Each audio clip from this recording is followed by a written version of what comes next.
Imagine boarding an aircraft and being ready to take off. A smooth flight should be ahead of you. However, aeronautical engineers have forgotten to account for the forces on the aircraft during takeoff.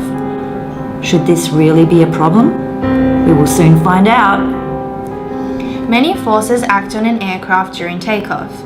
These include gravity, drag, aerodynamic lift, rolling resistance, thrust by the engine, and reaction force by the wheels.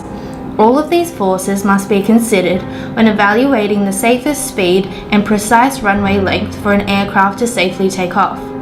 The relationship between these forces are expressed as differential equations. Differential equations play an important role in the world around us. They help demonstrate rates of change and relate functions with their derivatives.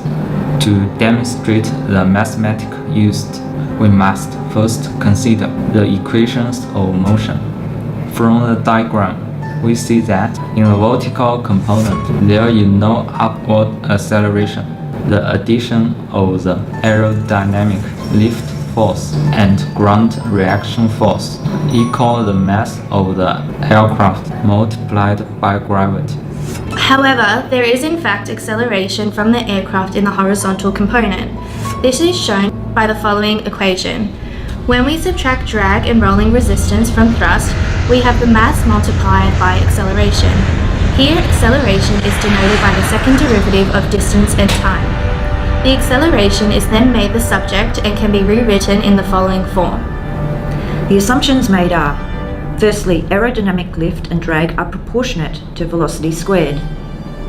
And secondly, rolling resistance is proportionate to the reaction force.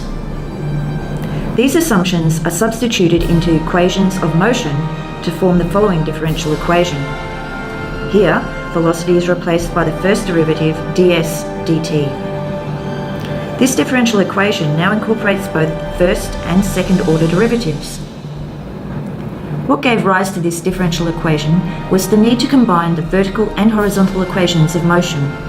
The equation is then used to calculate the various forces acting on the aircraft during takeoff. A real-life application of this mathematics is to determine the safe landing and takeoff of an aircraft given the length of runway. A recent application was when the jumbo Boeing 747 landed at the Illawarra Regional Airport for display purposes. Due to the length of the short runway and the enormous weight carried by the plane, the Boeing 747 would not have been able to land. So to overcome this, many fixtures inside the plane were needed to be removed, and only enough fuel was carried to travel from Sydney to the Illawarra safely. The plane was able to land safely, however, it is not possible for the plane to take off again on this runway. This is due to the runway being too short for the plane to build thrust and momentum to safely take off. In 2018, this information must be considered when John Travolta aims to land his smaller Boeing 707 at the same Illawarra Airport. Without considering the mathematics and engineering involved during takeoff, the aircraft will not take off and land safely.